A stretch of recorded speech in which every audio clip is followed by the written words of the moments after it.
Mari, jemaat yang dikasihi Tuhan, kita akan bersama-sama memperkatakan apa yang dimaksud dengan Pentakosta ketiga dan Mazmur 91. Apa yang dimaksud dengan Pentakosta ketiga? 1. Pentakosta ketiga adalah pencurahan Roh Kudus yang dahsyat di zaman ini, melebihi yang terjadi di Asus Sastrit. 2. Pentakosta ketiga akan mengakibatkan penuaian jiwa yang terbesar dan yang terakhir sebelum Tuhan Yesus datang kembali. 3. Pentakosta ketiga akan membangkitkan generasi Yeremia, yaitu anak-anak muda yang dipenuhi Roh Kudus, cinta mati-matian kepada Tuhan Yesus, tidak kompromi terhadap dosa, dan akan bergerak untuk memenangkan jiwa. 4. Pentakosta ketiga lahir di Indonesia dan bergerak ke bangsa-bangsa. Gerakan ini dari timur ke barat dan akan kembali ke Yerusalem. 5. Pentakosta ketiga akan memberikan kuasa untuk menyelesaikan amanat agung, dan setelah itu Tuhan Yesus akan datang kembali. Mari bersama kita sepakat dan percaya mendeklarasikan firman Tuhan yang tertulis dalam Mazmur 91. Dalam lindungan Allah, orang yang duduk dalam lindungan yang maha tinggi dan bermalam dalam naungan yang maha kuasa akan berkata kepada Tuhan, tempat perlindunganku dan kubu pertahananku, Allahku yang kupercayai. Sungguh, Dialah yang akan melepaskan engkau dari jerat penangkap burung, dari penyakit sampar yang busuk. Dengan kepaknya Ia akan menudungi engkau, di bawah sayapnya engkau akan berlindung. Kesetiaannya ialah perisai dan pagar tembok. Engkau tak usah takut terhadap kedahsyatan malam, terhadap panah yang terbang di waktu siang, terhadap penyakit sampar yang berjalan di dalam gelap, terhadap penyakit menular yang mengamuk di waktu petang.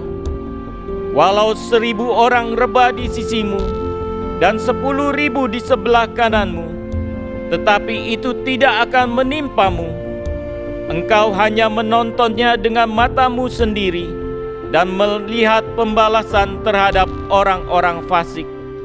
Sebab Tuhan ialah tempat perlindunganmu, yang maha tinggi telah kau buat tempat perteduhanmu.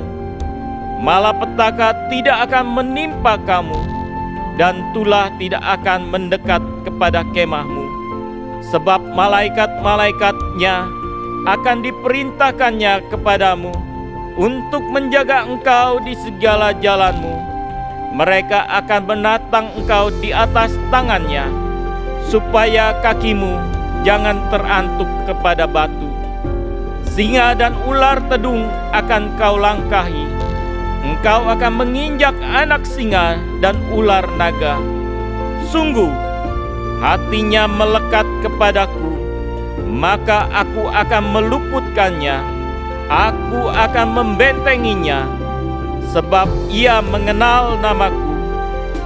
Bila ia berseru kepadaku, aku akan menjawab. Aku akan menyertai dia dalam kesesakan. Aku akan meluputkannya dan memuliakannya. Dengan panjang umur akan kukenyangkan dia, dan akan kuperlihatkan kepadanya keselamatan daripadaku. Haleluya! Amin. Sekali lagi berikan tepuk tangan sorak-sorai bagi Raja segala Raja Saudara. Sekali lagi sorakan haleluya. Kami tahu penyertaan Tuhan sempurna dalam setiap kehidupan kami, Tuhan. Kami percaya Engkau Allah bersama dengan setiap kehidupan kami, Bapa. Kami tidak takut bahaya, sebab Tuhan Yesus beserta dengan kami, Tuhan. biar di rumahmu, di gerejamu Tuhan. Kami angkat sembah syukur kami, tanda kami percaya penuh kepada Tuhan Yesus. Terima kasih Bapak, terima kasih Tuhan Yesus. Aku tahu kan hari esok, namun langkahku tegak, bukan surya ku harapkan, karena surya kan bersinar. Oh tiada ku gelisah akan masa menjelang, ku berjalan serta Yesus, maka hatiku tenang. Sama-sama katakan saudara. Banyak hal tak ku pahami dalam masa menjelang, tapi terang bagiku ini tangan Tuhan yang pegang. Mari berikan tepuk tangan sorak-sorai bagi Raja segala raja, saudara. Kasih Tuhan. Dengan segenap imanmu katakan pada Tuhan ini. Kan hari esok, namun langkahku tegak, bukan surya ku harapkan, karena surya kan lenyap. Oh tiada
dengan imanmu saudara.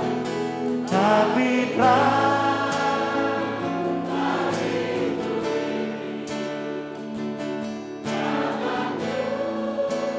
mari kalau kau percaya sama Tuhan saudara, angkat kedua tanganmu sama-sama katakan saudara.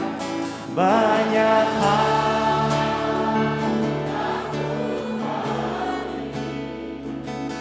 dalam tapi kami percaya satu hal Tuhan. Tapi amin.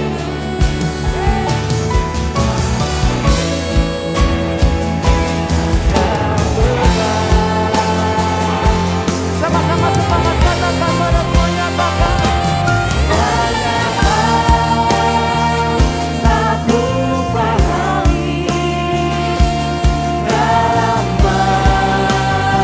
masa menjelang.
puji Raja segala raja.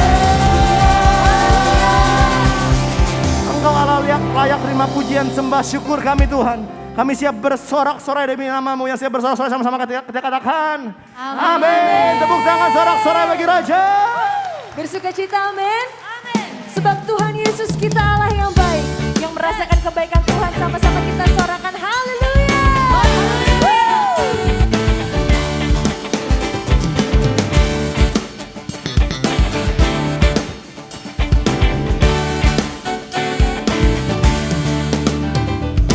Masuk gerbangnya bersyukur dengan penuh pujian, bersuka di hadiratnya, nyanyi besarkan lagu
yang percaya Tuhan baik, katakan haleluya. Itu berdoa semua. Hai, hai.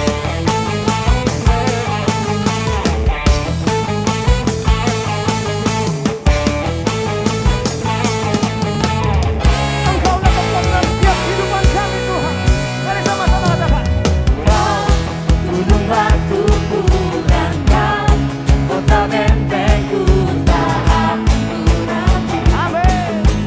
Jamin hidup Come on, sama-sama katakan. Say. kau keselamatanku dan kau yang membelaku tak ampun aku. Bersembunyi di dalamku Katakan. walau badai menerpa di dalam hidupku ini. Namun tanganmu Tuhan Siap. One, two, three, say. tak pernah tinggalkan. Dahulu sekarang selamanya janjimu tak berubah. Kau Alfa dan Omega, awal dan akhir. Semesta alam memuja Engkau Tuhan yang benar. Yang percaya lagu ini katakan amin. Yang percaya cuma Tuhan bisa semangat amin. Sama-sama katakan. Say, come on. Kau gunung batuku dan kau kota bentengku tak akan kuragukan. Amin. Jamin hidupku Katakan siapa?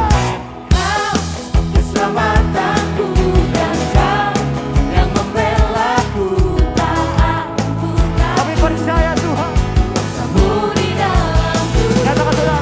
walau badai menerpa di dalam hidupku ini. Percaya saudara. Namun tanganmu Tuhan Siapa?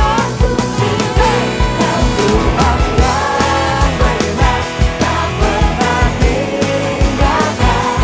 Dahulu sekarang selamanya janjimu tak berubah. Kau Alfa dan Omega, awal dan akhir. Semesta alam memuja Engkau Tuhan Katakan sama-sama. Kau Tuhan yang benar, tak pernah tinggalkan. Dahulu sekarang selamanya janjimu tak berubah. Kau Alfa dan Omega, awal dan akhir. Semesta alam memuja Engkau Tuhan yang benar. Sebab kami percaya ada Tuhan bersama dengan kami.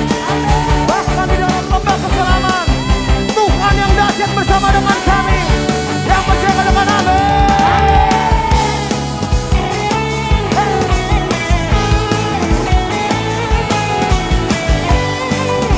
Saudara, apapun yang kau alami, katakan dengan iman sama-sama katakan. Walau badai menerpa di dalam hidupku ini. Namun apa saudara? Namun tanganmu Tuhan mengangkatku tinggi. Kau Tuhan yang benar, tak pernah tinggalkan. Dahulu sekarang selamanya janjimu tak berubah. Kau Alfa dan Omega, awal dan akhir. Semesta alam memuja Engkau Tuhan yang benar. Katakan. Semesta alam memuja, semesta alam memuja, semesta Katakan apa? Engkau Tuhan yang benar.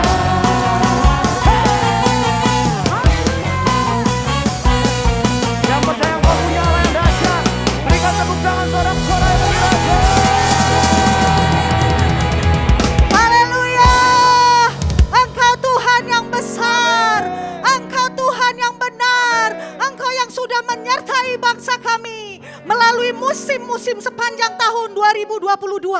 Tuhan, kami percaya penyertaan-Mu pun sempurna dalam menghadapi tahun 2023. Kami perkatakan Indonesia sembuh, pulih dari virus corona dan segala varian barunya. Indonesia dari krisis ekonomi, krisis pangan dan energi. Kami percaya perlindungan tangan Tuhan yang sempurna ada atas Indonesia. Tuhan menjauhkan negeri kami dari segala bencana alam, dari segala cuaca ekstrim. Di dalam nama Tuhan Yesus kami perkatakan, Indonesia pulih lebih cepat, bangkit lebih kuat, menjadi bangsa yang tangguh, kuat dan maju dalam nama Tuhan Yesus Kristus. Kami berdoa saat ini juga Tuhan. Berdoa buat presiden dan wakil presiden kami, Bapak Jokowi dan Bapak Ma'ruf Amin. Serta seluruh jajaran pemerintah dari pusat sampai ke daerah. Tuhan berikan mereka para pemimpin bangsa kami ini roh hikmat, kebijaksanaan dalam mengambil setiap keputusan penting atas bangsa kami seturut dengan kehendak Tuhan untuk membawa rakyat Indonesia makmur sejahtera dalam nama Tuhan Yesus Kristus. Saat ini kami juga mengangkat tangan kami berdoa buat gembala sidang kami Pak Niko. Tuhan berkati kesehatan, pelayanan, pengembalaan dan keluarga hamba-Mu ya Bapa. Engkau pakai terus Pak Niko dengan roh keperkasaanmu menjadi pembawa api Pentakosta ketiga dari Indonesia sampai ke seluruh bangsa untuk menyelesaikan amanat agungmu. Kami juga berdoa mendukung pelayanan Gembala CK7 yang kami kasihi Dr. Yanto. Tuhan yang memberkati kesehatan, pelayanan, serta keluarga hamba-Mu. Engkau yang menjadi perisai, pembela, dan penolong atas hamba-Mu dan keluarga. Tuhan juga memberkati profesi hamba-Mu sebagai dokter spesialis. Tuhan memberkati penggembalaan hamba-Mu di CK7 untuk membawa setiap umat Tuhan dimuridkan menjadi umat yang layak dan serupa dengan gambaran Tuhan. Saat ini kami berdoa buat seluruh generasi Yeremia di tempat ini, di CK7 dan di bangsa-bangsa. Tuhan kami perkatakan bangkit generasi Yeremia, bangkit anak-anak muda yang dipenuhi Roh Kudus, cinta mati-matian kepada Tuhan Yesus, hidup kudus dan tidak berkompromi dengan dosa. Bapa, Kau pakai anak-anak muda di tempat ini untuk menjadi alat kemuliaan-Mu Tuhan, menjadi pemimpin-pemimpin bangsa di masa depan, pemimpin yang berkenan di hati Tuhan. Terima kasih Tuhan, ini doa kami. Kami mengucap syukur Engkau sudah mendengar dan menjawab setiap seruan doa kami. Hanya dalam nama Tuhan Yesus Kristus kami mengucap syukur. Mari yang sama percaya sama-sama katakan amin. Shalom, Gembala dan seluruh pengerja CK7 serta jemaat Tuhan mengucapkan terima kasih kepada Bapak PDP Charlie Yeremia yang telah memberkati kita semua melalui penyampaian pesan firman Tuhan pada hari ini. Tuhan Yesus memberkati Bapak dan keluarga berlimpah-limpah. Amin. Berikut kami sampaikan beberapa pengumuman.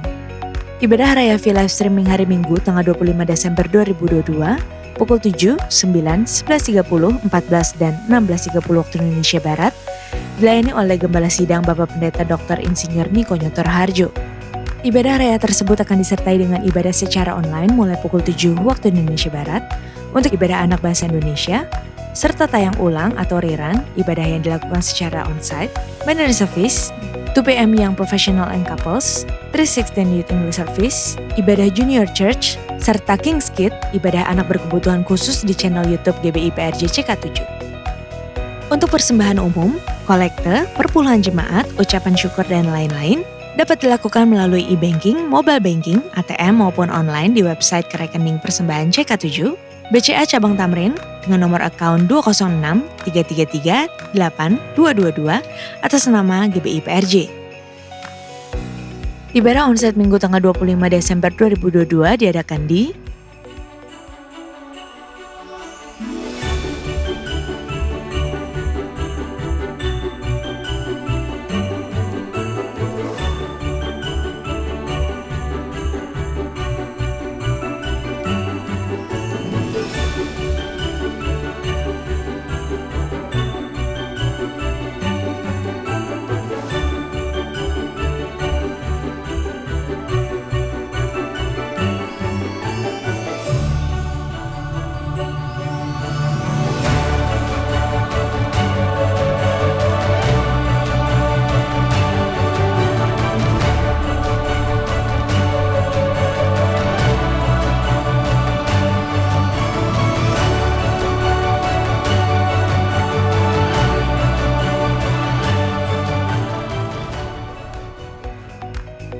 GBI Interkon pukul 8.30, 11, dan 16.30 waktu Indonesia Barat dilayani oleh Pendeta Stephen Jaya Saputra. GBI Alam Sutra Mall pukul 9 dan 11 waktu Indonesia Barat dilayani oleh PDP Charlie Jeremiah. Pukul 13 dan 16.30 waktu Indonesia Barat dilayani oleh Pendeta Dr. Yanto Simko Putra MD PhD. GBI PRJ Pluit pukul 9 dan 11 waktu Indonesia Barat dilayani oleh PDM Rora Metode Jaya MSc. GBI PRJ Mandarin pukul 9 waktu Indonesia Barat dilayani oleh Pendeta Indarwanto Tarigan BA. GBI HCR pukul 9 waktu Indonesia Barat dilayani oleh Pendeta Robertus Purwadi SASPD. GBI Saint Moritz pukul 9 dan 11 waktu Indonesia Barat dilayani oleh Evangelis Tamara Geraldine Tuana Kota STH. Ibadah raya onsite di atas disertai dengan ibadah pemuda dan anak secara onsite. Sehubungan dengan libur Natal 2022 dan Tahun Baru 2023, maka diinformasikan beberapa kegiatan yang akan diliburkan, yaitu Doa Fajar, Bible Study, dan kantor OTP CK7 mulai hari Kamis 22 Desember 2022 dan aktif kembali Senin 9 Januari 2023. Menara Doa mulai Kamis 22 Desember 2022 dan aktif kembali Senin 2 Januari 2023. Kul mulai Senin 19 Desember 2022 dan aktif kembali Senin 16 Januari 2023. Rumah Doa untuk bulan Desember 2022 diliburkan dan aktif kembali Sabtu 14 Januari 2023. Selama masa libur Natal dan Tahun Baru tersebut, pelayanan jemaat CK7 tetap aktif seperti biasa. Unit pengajaran CK7 akan mengadakan kelas KOM 100, 200, dan 300 secara online via Zoom. Kelas tersebut diadakan setiap hari Selasa dan Kamis pukul 19 sampai dengan 21 waktu Indonesia Barat. KOM 100 pendaftaran dimulai tanggal 29 November 2022 sampai dengan 9 Februari 2023. Kelas dimulai pada hari Kamis 2 Februari sampai dengan 11 Mei 2023. KOM 200 dan 300 pendaftaran dimulai tanggal 29 November 2022 sampai dengan 9 Februari 2023. Kelas dimulai pada hari Kamis 2 Februari sampai dengan 4 Mei 2023. Pendaftaran dilakukan secara online melalui link berikut. Untuk informasi lengkap dapat menghubungi nama serta nomor WhatsApp yang tertera di layar atau dapat dilihat di www.gbiprj.org.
Sekian pengumuman pada hari ini. Terima kasih atas perhatian Bapak Ibu sekalian. Tuhan Yesus memberkati.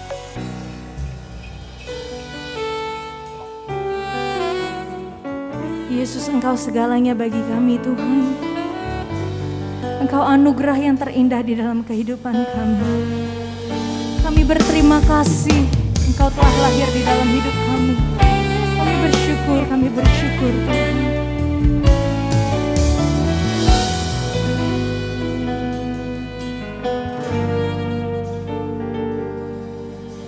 Kau tahu hatiku Tuhan. Kau tahu rinduku Tuhan. Kau tahu harapku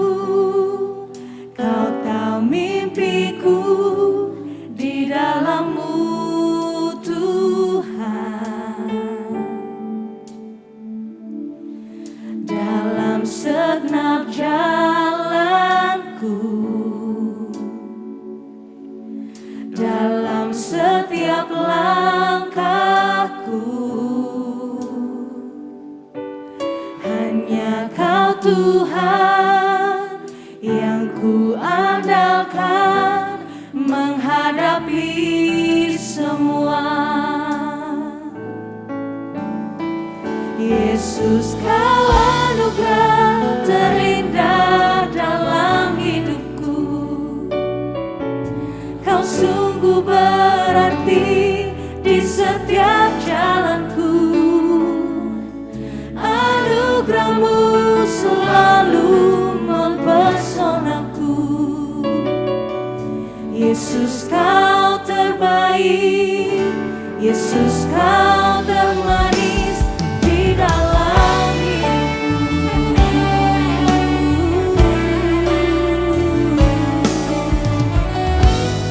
Terima kasih Tuhan, Kau tahu hatiku Tuhan, Kau tahu rinduku Tuhan, Kau tahu harapku, Kau tahu mimpiku di dalam-Mu Tuhan.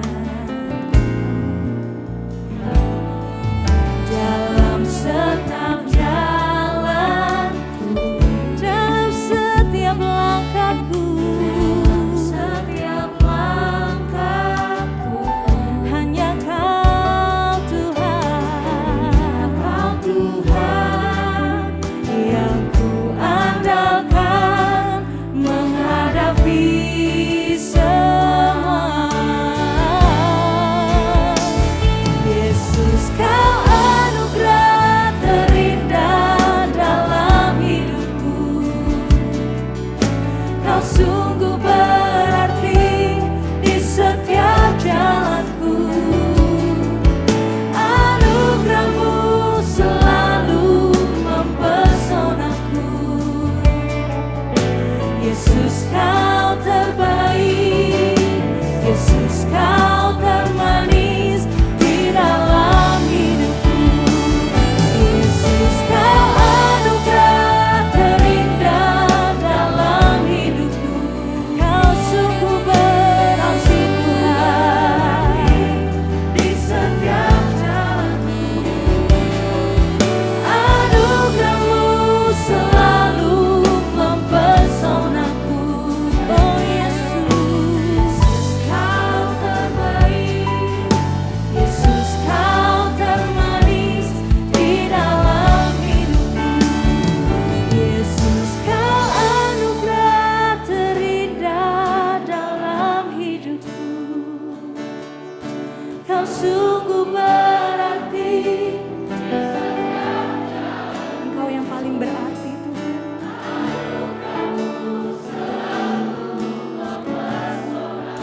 Oh Yesus Tuhan, mari sama-sama kita nyatakan. Yesus, Kau anugerah terindah dalam hidupku.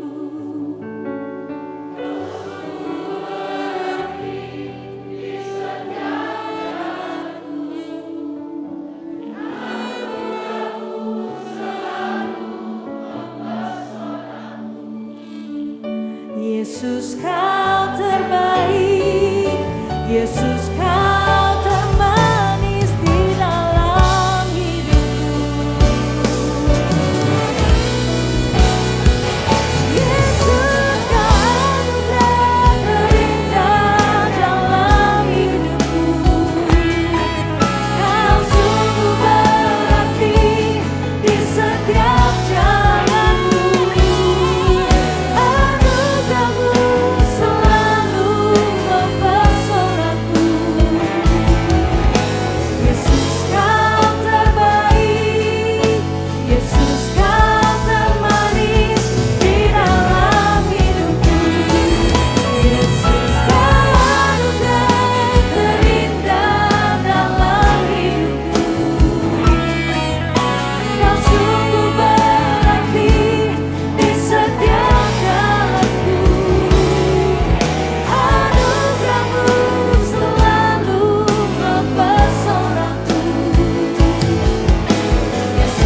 Shalom Bapak Ibu Saudara semua. Puji nama Tuhan, kita boleh kembali berkumpul bersama-sama dalam ibadah raya online CK7. Nah, hari-hari ini kita melihat begitu banyak modus penipuan yang terjadi di sekeliling kita. Banyak orang-orang juga yang tertipu di dalam segala hal.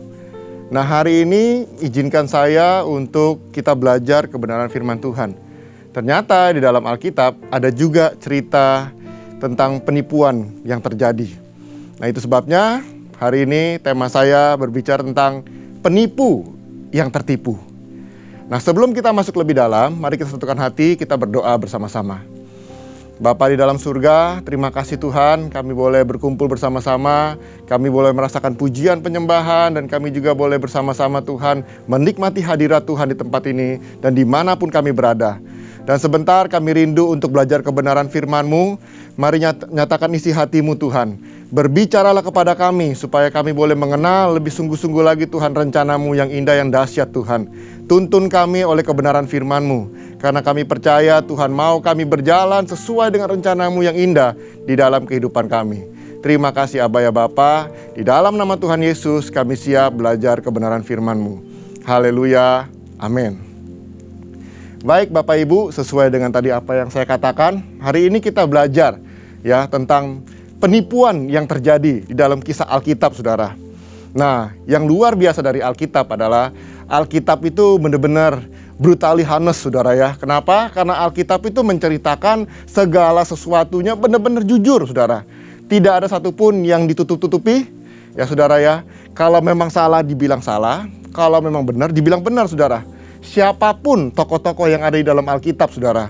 Ya, kita belajar dari tokoh-tokoh di Alkitab, kita melihat bahwa semua orang-orang yang ada di Alkitab, mereka juga sama seperti kita. Manusia yang tidak sempurna, masih bisa buat kesalahan, masih bisa tersandung dalam dosa, Saudara. Nah, tapi dengan belajar dari tokoh-tokoh di Alkitab ini, kita melihat bahwa Tuhan itu pasti punya rencana dalam kehidupan kita, Saudara ya. Sama seperti Tuhan punya rencana kepada tokoh-tokoh Alkitab yang hari ini kita pelajari, Saudara. Oke, nah hari ini kita masuk, Saudara. Penipu yang tertipu, Saudara. Mungkin Saudara akan berpikir, siapa lagi ada tokoh yang terlibat dalam penipuan? Tidak lain adalah Yakub, Saudara. Nah, di sini diceritakan dalam Alkitab, kitab Kejadian 25, dikatakan gini. Ketika Ishak itu berumur 60 tahun, Ribka melahirkan anak kembar laki-laki. Yang pertama warnanya merah, seluruh tubuhnya seperti jubah berbulu. Ia dinamai Esau. Sesudah itu keluarlah adiknya dengan memegang tumit Esau, sehingga diberi nama Yakub. Di saat mereka telah besar, Esau menjadi seorang yang pandai berburu dan suka tinggal di padang. Sedangkan si Yakub, seorang yang tenang, suka tinggal di kemah. Ishak, papanya, sayang kepada Esau, sebab ia suka makan daging buruan. Sedangkan Ribka, mamanya, sayang kepada Yakub. Nah, sekarang kita akan masuk. Lihat bagaimana modus operasi daripada si Yakub, Saudara. Penipuan pertama Yakub. Dikatakan Yakub menipu Esau. Nah, di sini kita melihat di dalam kitab Kejadian 25, Saudara. Di situ diceritakan pada suatu hari Yakub itu memasak bubur kacang merah, ya. Esau meminta kacang merah tersebut kepada Yakub karena Esau merasa kelelahan pulang dari padang setelah berburu. Yakub yang sangat mendambakan hak kesulungan mengambil kesempatan ini dalam keadaan tersebut. Yakub akan memberikan ya kacang merah itu, ya Saudara ya. Dikatakan apa? Dengan satu syarat. Apa itu syaratnya? Yaitu Esau harus menjual dahulu kepada Yakub hak kesulungan. Akhirnya karena lapar, terdesak dengan keinginan perutnya, Saudara, Esau pun bersumpah dan menjual hak kesulungannya kepada Yakub demi sebuah makanan. Dan dengan demikian Esau telah memandang rendah hak kesulungannya. Nah, apa sih hak kesulungan di sini, Saudara? Nah, menurut tradisi pada zaman itu, hak kesulungan itu berbicara tentang bagian dari putra sulung. Ya, bagian dari putra sulung, harta benda dari bapaknya itu 2 kali lipat daripada anak-anak yang lain. Ya, jadi anak sulung itu akan dapat 2 kali lipat bagian warisan dari bapaknya, Saudara. Nah, kalau kita tahu ceritanya, Ishak itu kan anak dari Abraham. Dan kita tahu ceritanya Abraham itu adalah seorang multibilioner pada zamannya itu, Saudara ya. Hartanya begitu banyak, asetnya begitu banyak, pegawainya juga begitu banyak, Saudara. Dan Ishak menurunkan harta kekayaannya. Dan pada saat ini juga ya harta kekayaan itu diturunkan kepada anak-anaknya, ya Yakub dan Esau. Nah, itu sebabnya si Yakub ini mengincar yang namanya double portion ini, bagian daripada hak kesulungan daripada kakaknya, saudara. Dan akhirnya Yakub berhasil menipu kakaknya Esau. Nah, selanjutnya kita lihat lagi, saudara. Ternyata bukan sampai di situ Yakub menipu. Ya, saudara ya. Setelah dia berhasil menipu kakaknya, dia akan melanjutkan aksinya yang kedua, yaitu Yakub menipu Ishak, bapaknya sendiri, saudara. Nah, ini ceritanya ada dalam Kejadian 25, nanti saudara bisa baca. Di sini dikatakan Ribka, sang mama, memanggil Yakub dan meminta Yakub untuk berpura-pura sebagai Esau dan membawa makanan kesukaan ayahnya. Yakub memakai kulit kambing di tangannya dan memakai baju Esau, saudara. Kenapa? Karena bapaknya tahu, saudara, bahwa kakaknya ini punya tangannya yang berbulu, ya, sedangkan si Yakub enggak. Itu sebabnya Yakub pakai kulit binatang, saudara, supaya waktu dipegang ada rasa kasar dan bulu-bulunya, saudara. Dan kemudian Yakub juga memakai baju kakaknya Esau supaya ada bau-bau aroma daripada kakaknya ini ada di dalam melekat pada tubuhnya, saudara. Nah, pada waktu itu sang papa Ishak matanya sudah mulai rabun karena dalam usianya, saudara ya. Sehingga pada waktu dia panggil anaknya, ya anaknya datang memberikan makanan, ya di situ dikatakan Ishak saat itu pada waktu dia lapar, ya dia panggil Yakub dan Yakub itu memberikan makanan, saudara. Biasanya dia bawa sayur-sayuran mungkin, saudara ya. Di sini dia bawa daging olahan. Dan di sini pada waktu dia panggil, ya Ishak memanggil anaknya, dikatakan, Esau, itukah engkau? Ya, Yakub dengan semua samarannya, dengan tipuannya berhasil mendekati bapaknya, saudara, dan memberikan makanan. Dan pada waktu sang ayah, ya papanya ini meraba tangan anaknya, wah ini tangannya berbulu nih, ini tangannya si Esau. Ya, kemudian dia cium baunya, wah ini juga baunya bau si Esau. Maka setelah itu dia yakin kalau ini adalah anaknya yang pertama, yaitu Esau. Rencana selanjutnya adalah Ishak sebagai bapak memberikan berkat, saudara ya, berkat kesulungan kepada Yakub yang sedang menyamar. Ya, akhirnya tipuan Yakub berhasil. Dia berhasil menipu papanya, saudara ya. Jadi pada waktu itu Yakub berhasil menipu kakaknya dengan hak kesulungan dan Yakub berhasil menipu papanya dengan berkat kesulungan, saudara. Nah, setelah itu apa yang kita baca selanjutnya? Kita bisa lihat, saudara, di dalam Kejadian 27 di situ dikatakan, saudara, setelah mengetahui bahwa Yakub telah menerima berkat dari ayahnya, Esau itu sadar bahwa dia telah ditipu dan telah digantikan oleh saudaranya. Ia merasa kepedihan hatinya, saudara. Dia sakit banget, dia ditipu oleh adiknya sendiri. Dan kemudian dia menaruh dendam kepada Yakub, sehingga Esau sang kakak ini berencana untuk membunuhnya, saudara. Wah, dia mau bunuh adiknya. Dia saking keselnya, dia marah, dia merasa tertipu, saudara. Kemudian apa yang terjadi? Mama yang mengasihi, yaitu Ribka, ya dia mengasihi Yakub. Dia bilang, Yakub, kamu harus pergi dari sini. Kamu harus keluar dari rumah. Tinggalkan ini semua. Dibilang apa? Kamu pergi ke Haran dan bertemu dengan Laban, saudaranya, saudara. Sehingga akhirnya Yakub pergi, meninggalkan orang tuanya, meninggalkan kakaknya, dan tempat di mana ia tinggal, saudara. Nah, selanjutnya kalau kita baca ceritanya, saudara, di dalam pelariannya Yakub ini, akhirnya tibalah ya di satu tempat, saudara. Dan di sini cerita selanjutnya apa yang kita lihat, saudara. Kalau sebelumnya kita lihat bagaimana Yakub berhasil menipu kakaknya, berhasil menipu ayahnya, papanya. Tapi Tuhan itu adil, ya saudara ya. Ingat, Tuhan itu tahu segala sesuatu yang terjadi. Dan firman Tuhan itu selalu berkata, apa yang telah terjadi sama kita, saudara, pasti ada sesuatu di balik semua ini, ya. Nah, selanjutnya kita akan lihat, saudara, ternyata Yakub ditipu oleh Laban. Kok bisa? Nah, bagaimana ceritanya di sini, saudara? Di dalam kita Kejadian 29, kita akan baca, kita akan lihat, saudara, bagaimana Yakub itu ditipu oleh Laban, ya. Nah, ceritanya pada waktu itu kalau saudara baca, Yakub pun tiba di dalam pelariannya itu di dekat sebuah sumur, dan disitulah ia bertemu dengan Rahel, anak dari Laban. Ya, anak bungsunya Laban, saudara ya. Anak bungsunya Laban. Dan Laban ini masih saudara dengan Ribka. Ya, jadi waktu mereka ketemu, ya, Yakub bertemu dengan Rahel, dia mungkin langsung saling, oh kamu ternyata kita masih ada kerabat, kita masih ada family gitu ya, saudara ya. Wah, mereka senang sekali. Kemudian apa di situ setelah menceritakan kejadian apa yang telah terjadi ya kaum keluarganya saudara ya. Kemudian Yakub itu dibawa pulang ke rumah Laban ya yang adalah pamannya sendiri juga saudara. Nah, pada waktu Yakub tinggal di situ mulailah Yakub ini jatuh cinta saudara. Dia jatuh cinta kepada Rahel. Ya, sehingga akhirnya Yakub bicara sama pamannya, boleh nggak kalau dia ingin menikahi Rahel? Dan apa yang terjadi? Laban sebagai pamannya bilang, oke, kalau kamu mau menikahi Rahel, kalau kamu mencintai Rahel, saya akan kasih Rahel sebagai istrimu. Tapi kamu harus kerja 7 tahun untuk saya. 7 tahun kerja untuk saya. Untuk apa? Mendapatkan Rahel, kata si Laban, sebagai istrimu. Wah, Yakub berpikir, oke lah kalau gitulah. Demi cintanya yang membara saudara, dia mau bekerja selama 7 tahun. Jadi upah daripada Yakub kerja selama 7 tahun itu adalah apa? Rahel saudara, wanita yang dikasihinya. Kemudian apa yang terjadi? Kita baca ceritanya saudara ya. Setelah 7 tahun dia bekerja saudara ya kepada pamannya ini si Laban saudara ya.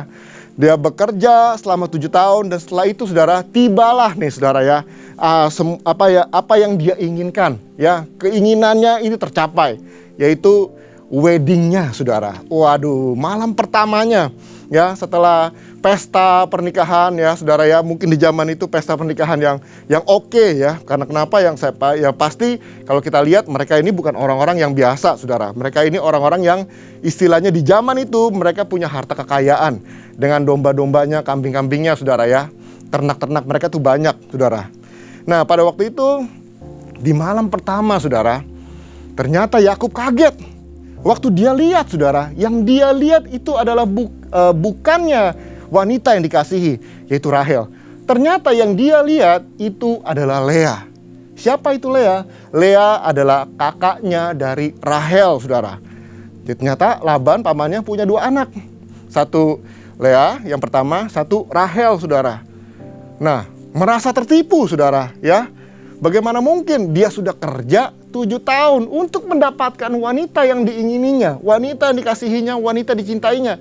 Ternyata pada waktu malam pertama yang dia jumpai adalah kakaknya saudara. Bagaimana perasaan kita saudara? Kalau kita ada di posisi seperti itu ya saudara ya, ditipu. Coba saudara ya bayangkan, kita kerja mungkin 7 minggu atau 7 bulan saudara ya. Kita kerja dalam 7 minggu atau 7 bulan ya, kita mendapatkan hasil saudara. Dan hasilnya itu kita mau mendapatkan sesuatu yang kita ingini. Kita benar-benar, waduh pingin banget nih. Ternyata pada waktu dengan apa yang kita dapatkan selama mungkin 7 bulan atau 7 minggu ini saudara, pas kita lihat hasilnya, ternyata tidak sesuai dengan keinginan kita. Banyak kan yang suka begitu saudara ya, belanja online ya, ngarepnya apa, di fotonya apa, di gambarnya apa, pas datang beda saudara. Ini yang terjadi ya. Loh kok beda? Orang yang dikasihi Yakub itu mau bekerja selama 7 tahun untuk si Rahel saudara, malah yang dia dapetin adalah Lea saudara. Ya merasa tertipu. Tapi kemudian dia ngomong sama Laban, pamannya ini, kan yang saya mau Rahel bukan Lea. Nah pamannya dengan gampang bilang, oh gini Yakub, menurut tradisi tidak mungkin si kakak ini si ade ini menikah ya lebih dulu daripada kakak. Ya, jadi mau nggak mau kakak juga harus menikah, baru kemudian ade baru boleh menikah. Itu menurut tradisi. Jadi sekarang kalau kamu benar-benar sayang sama Rahel, kamu benar-benar suka sama Rahel, berarti kamu harus bekerja 7 tahun lagi untuk mendapatkan wanita yang kamu cintai, yaitu Rahel saudara. Bayangkan kerja lagi 7 tahun. Karena dia begitu mencintai Rahel sampai akhirnya dia lewati 7 tahun itu saudara. Jadi untuk mendapatkan wanita yang dikasihinya, dia harus bekerja 14 tahun saudara. Wow, luar biasa. Itu bukan waktu yang sebentar saudara. Dan dia ditipu oleh siapa? Pamannya sendiri saudara. Yang dikatakan masih saudara, masih kerabat. Ternyata dia ditipu juga saudara. Lihat apa yang Yakub lakukan. Yakub menipu kakaknya, Yakub menipu papanya, dan sekarang Yakub ditipu oleh pamannya sendiri. Selama berapa? 14 tahun saudara. bukan waktu yang singkat, saudara. Ya, nah atas peristiwa ini yang terjadi membuat akhirnya Yakub itu mulai melihat bahwa kesalahan-kesalahan di masa lalunya ini, saudara. Ya, tadinya Yakub berpikir, ya, dengan berhasil menipu kakaknya dan berhasil menipu papanya, harusnya dia mendapatkan hak kesulungan, berkat kesulungan, yaitu harta 2 kali lipat daripada anak yang lain, saudara. Ya, harusnya dia kaya raya, dia bisa lebih kaya daripada kakaknya, saudara. Tapi apa yang didapat? Mungkin kalau orang-orang baca Alkitab nggak begitu memperhatikan, mungkin orang kan bilang, wah enak dong si Yakub, dia dapat 2 kali lipat harta kekayaan dari bapaknya.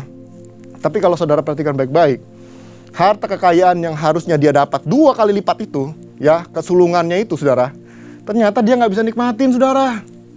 Kenapa? Karena kita baca ceritanya kan, dia buron. Dia harus kabur meninggalkan orang tuanya, meninggalkan mamanya yang dikasihi. Kenapa? Karena kakaknya begitu dendam, begitu marah, ingin membunuh adiknya, si Yakub. Sehingga akhirnya semua harta kekayaannya nggak bisa dinikmatin. Ya, dia harus pergi meninggalkan itu semua. Kekayaannya, keluarganya, mamanya yang dikasihi, ya, dia harus pergi. Dia menjadi seorang buron, saudara, kabur, meninggalkan Esau yang berencana untuk membunuh dia, saudara. Apa yang dia lakukan, dia nggak nikmatin, saudara. Semua penipuan-penipuan yang berhasil, dia tidak nikmatin. Malah apa yang terjadi selanjutnya, dia malah ditipu oleh pamannya sendiri, si Laban. Ternyata si penipu itu kena tipu, saudara. Nah, apa yang terjadi selanjutnya? Apakah sampai di situ penipuan itu, saudara? Ya, ternyata kalau kita baca lagi, yang selanjutnya kita lihat, saudara.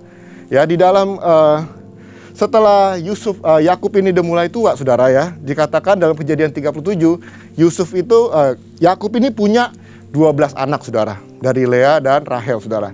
Yakub ini punya 12 anak. Dan dari 12 anak ini ada seorang anak yang dia kasihi yang namanya Yusuf, saudara. Apa yang terjadi di situ? Yusuf sangat dikasihi, ya. Yakub sayang banget sama Yusuf, saudara. Sehingga akhirnya Yusuf itu diberikan jubah yang indah, yang lebih indah daripada kakak-kakaknya yang lain, saudara. Dan ini membuat, kalau saudara perhatiin, ini membuat kakak-kakaknya juga marah.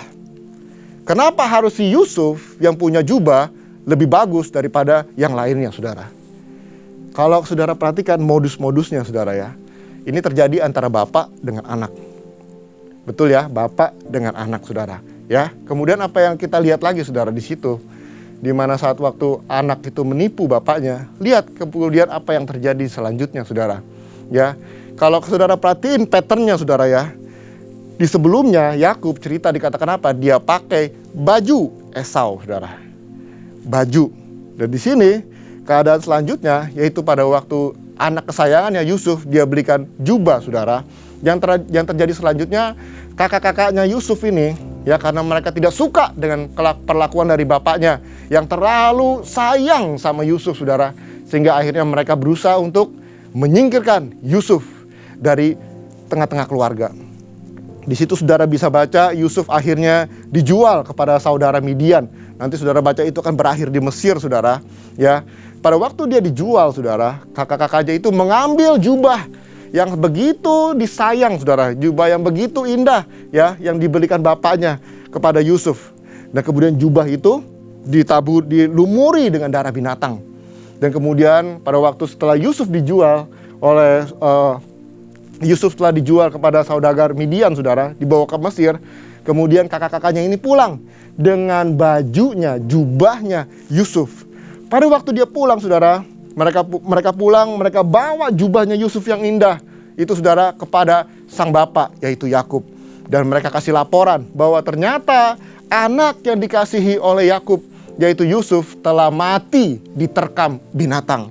Makanya dia bawa ini jubah yang papa belikan, jubah yang indah, yang cuma dia yang punya, kita nggak punya. Lihat semua ini berlumuran dengan darah.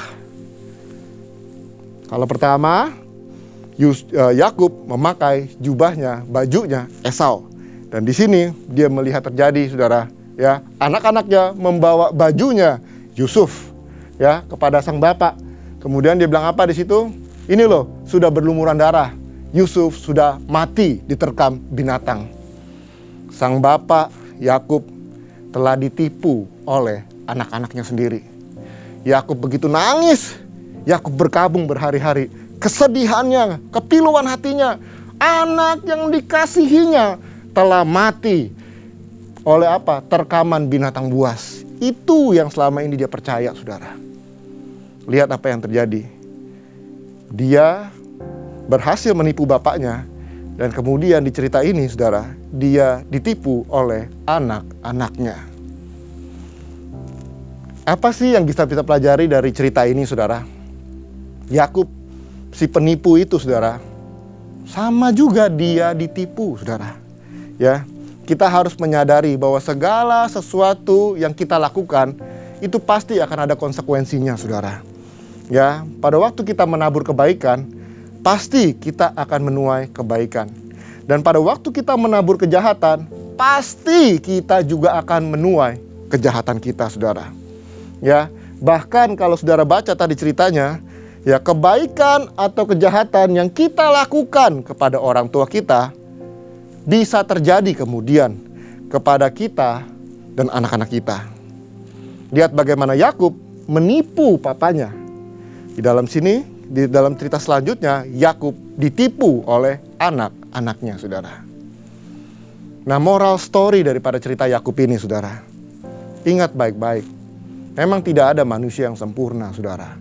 Kita bisa jatuh dalam dosa, kita bisa jatuh dalam keinginan, hawa nafsu, tersandung oleh segala sesuatu kejahatan, saudara. Tapi ingat baik-baik, selalu ada kata untuk bertobat dan kembali kepada Tuhan. Cerita Yakub ini kalau kita lihat, waduh, kasihan amat, saudara ya. Dia menipu kakaknya, dia menipu bapaknya, dan sampai akhirnya dia berhasil ditipu oleh pamannya dan anak-anaknya. Tapi kalau saudara lanjutin cerita Yakub, Yakub itu akhirnya menjadi satu bangsa yang besar. Ya, karena Tuhan mengganti nama Yakub menjadi Israel, saudara. Di balik semua ini ada rencana Tuhan yang dahsyat, yang luar biasa. Kalau Tuhan punya rencana yang dahsyat, yang luar biasa kepada Yakub, demikian juga Tuhan punya rencana yang dahsyat kepada saudara dan saya. Firman Tuhan berkata dalam Galatia 6 ayat 8, saudara. Sebab barang siapa menabur dalam daging, ia akan menuai kebinasaan dari dagingnya. Tetapi barang siapa menabur dalam roh, ia akan menuai hidup yang kekal dari roh itu. Hari-hari ini saya ajak kita semua merenungkan kebenaran firman Tuhan. Apa yang kita tabur selama ini, saudara? Kalau kita menabur kedagingan, kejahatan, ingat baik-baik, Tuhan itu adil. Apa yang kita tabur, pasti kita akan tuai, saudara. Apakah kita siap menerima konsekuensinya? Mau tidak mau, kita harus terima itu semua, karena kita sudah melakukannya, saudara. Itu sebabnya firman Tuhan mengingatkan kita, menabur daging, menuai kebinasaan. Menabur roh, menuai kehidupan yang kekal. Kalau kita menabur kebaikan, firman Tuhan, ketaatan, ya segala sesuatu yang sesuai dengan firman-Nya, pasti kita akan menuai kehidupan yang kekal, saudara. Nah, hari ini, saudara, kalau ada di antara kita, ya mungkin kita pernah dilakukan yang tidak baik, entah ditipu, entah dijahati, entah diperlakukan dengan tidak benar oleh orang lain, saudara. Ingat baik-baik kebenaran firman Tuhan dari cerita Yakub ini, saudara. Bahwa apa yang mereka sudah tabur di dalam kehidupan kita, mereka pasti akan menuainya kembali. Ya, saudara ya, Tuhan itu adil. Pasti mereka akan menuai segala sesuatu yang mereka sudah tabur dalam kehidupan kita. Tapi, saudara, kalau hari ini kita ada di posisi menderita gara-gara apa yang pernah kita tabur, kejahatan kita, dosa-dosa kita, dan sekarang kita sedang menuainya, saudara. Semua yang tidak enak, semua yang membuat kita menderita, saudara. Hari ini saya ingatkan kembali untuk kita bertobat kepada Tuhan. Minta ampun kepada Tuhan. Datang kembali kepada Tuhan. Ya, pada waktu kita datang kembali kepada Tuhan, kita minta ampun sama Tuhan, pasti Tuhan akan membuka tangannya, mengampuni kita dan menerima kita kembali. Dan selanjutnya, jangan tinggalkan Tuhan, saudara. Di dalam masa-masa yang tidak enak, ya, masa-masa penuaian dari apa yang kita tabur, kita harus jalani. Tapi bukan dengan sendirian, tetapi sekarang kita jalani bersama dengan Tuhan. Karena pasti Tuhan akan mengajarkan banyak hal kepada kita, supaya kita ingat di depan sana, pada waktu nanti di masa depan kita menabur yang benar, bukan yang salah, saudara. Haleluya. Kebenaran firman Tuhan yang luar biasa, saudara ya, dari cerita Yakub ini, saudara. Nah, izinkan saya untuk kita sama-sama, saya rindu untuk mengajak Bapak Ibu saudara semua dimanapun kita berada yang sedang menyaksikan acara ini, untuk sama-sama kita berdoa. Bapa, terima kasih untuk kebenaran firman-Mu. Ini kami Tuhan, kami belajar Tuhan bahwa segala sesuatu yang kami tabur pasti akan kami tuai. Kami belajar dari Yakub Tuhan, bagaimana dia menabur segala sesuatu penipuan Tuhan. Dan dia harus menuai segala sesuatu, dia ditipu Tuhan. Bapa, ampuni kami kalau mungkin kami melakukan kesalahan, kami melakukan pelanggaran Tuhan. Mari Bapa, kami mau datang kepadamu, kami bertobat, meminta ampun Tuhan. Karena kami tahu Engkau pasti akan mengampuni kami. Mari Tuhan, kami tidak mau menjalani ini semua sendirian. Kami butuh Engkau Tuhan. Kami mau berjalan bersama dengan-Mu Tuhan. Mungkin segala sesuatu yang tidak enak, mungkin segala sesuatu yang terjadi gara-gara apa yang kami lakukan, apa yang kami tabur di masa lalu kami dan sekarang kami harus tuai. Berikan kami kekuatan supaya kami bisa melewati semua ini Tuhan. Terima kasih Aba ya Bapa, mulai hari ini kami berjanji, kami akan menabur kebenaran firman Tuhan. Kami akan menabur hal-hal yang sesuai dengan apa yang Tuhan inginkan dalam kehidupan kami. Karena kerinduan kami suatu saat nanti, kami pun pasti akan menuai kehidupan yang kekal bersama dengan Tuhan. Terima kasih Tuhan Yesus untuk kebenaran firman-Mu. Kuatkan dan teguhkan kami dimanapun kami berada, sehingga kami terus mampu berjalan bersama dengan Engkau. Terima kasih. Hanya di dalam nama Tuhan Yesus kami telah berdoa dan mengucap syukur. Haleluya. Amin.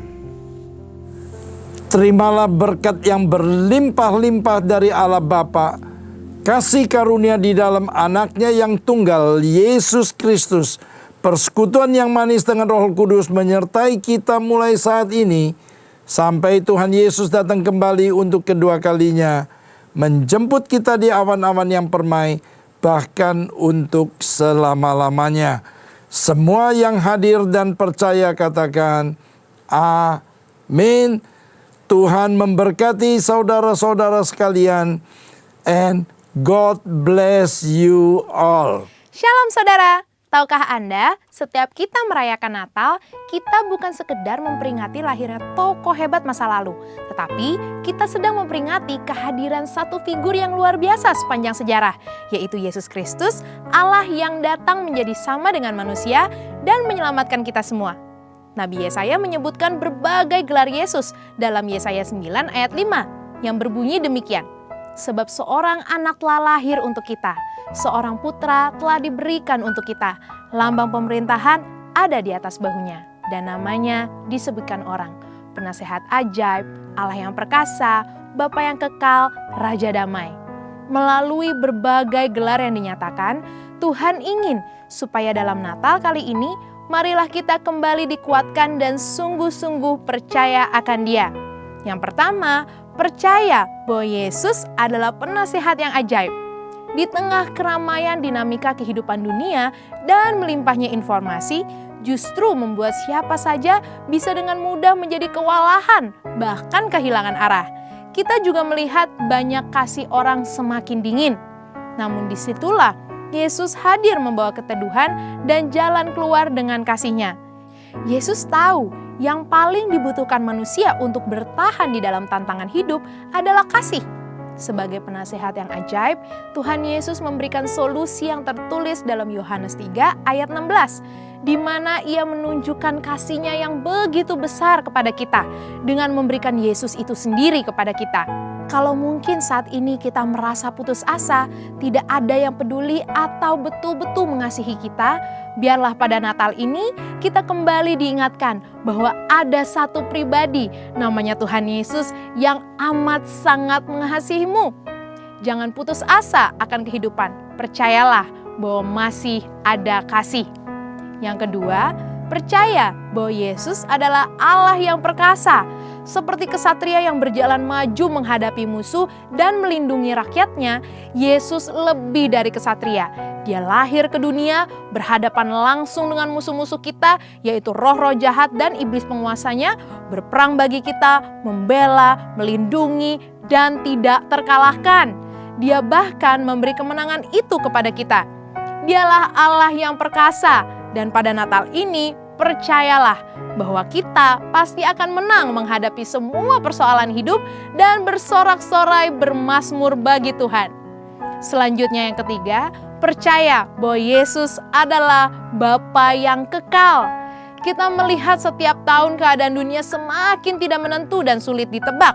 Seperti pandemi, bencana alam, perang, ancaman resesi membuat kita menjadi takut dan khawatir. Namun, fakta bahwa Yesus adalah Bapa yang kekal dan akan selalu ada bagi kita, itulah yang menjadi kekuatan dan pengharapan bagi kita. Belajarlah dari anak kecil yang tenang dalam pelukan dan lindungan ayahnya. Anak kecil ini tidak takut karena yakin dan percaya bahwa ayahnya selalu ada di sana untuknya. Dan lebih dari ayah di dunia yang tidak sempurna, kita punya Tuhan yang sempurna, Bapa yang kekal dan senantiasa bersama dengan kita. Dalam Matius 11 ayat 28, Yesus berkata, "Marilah kepadaku, semua yang letih lesu dan berbeban berat. Aku akan memberi kelegaan kepadamu." Maka dari itu, pada Natal ini percayalah bahwa di dalam Dia kita pasti akan mendapatkan kelegaan dan pengharapan. Dan yang terakhir, percaya bahwa Yesuslah Raja Damai. Dalam bahasa Inggris, kata ini disebut sebagai Prince of Peace, yaitu pangeran yang bertugas untuk memastikan negaranya damai dan tenang karena rakyat melihat sosok pangeran yang berdiri tegak dan gagah di samping raja yang memerintah dengan agung. Setiap manusia sama seperti rakyat yang membutuhkan damai dan ketenangan dalam batinnya. Dan melalui Natal kita diingatkan bahwa selain Yesuslah Sang Kasih, Ia juga pemberi damai sejahtera bagi seluruh manusia yang ada di dalam Dia. Seperti yang tertulis dalam Yohanes 16 ayat 32b sampai 33. Saat kita mengingat segala hal yang harus Tuhan lalui untuk dapat bersama dengan kita, marilah pada Natal ini kita kembali percaya akan adanya kasih, kemenangan, pengharapan, dan damai sejahtera. Karena Yesus sangat menyayangi kita dan Yesuslah pembawa pengharapan baru bagi kita. Saudara, untuk penjelasan lengkapnya dari tim teologi kami, silakan klik link yang ada di atas atau scan QR Code yang tersedia. Biarlah damai dan sukacita Allah menyertai kita semua. Selamat Natal!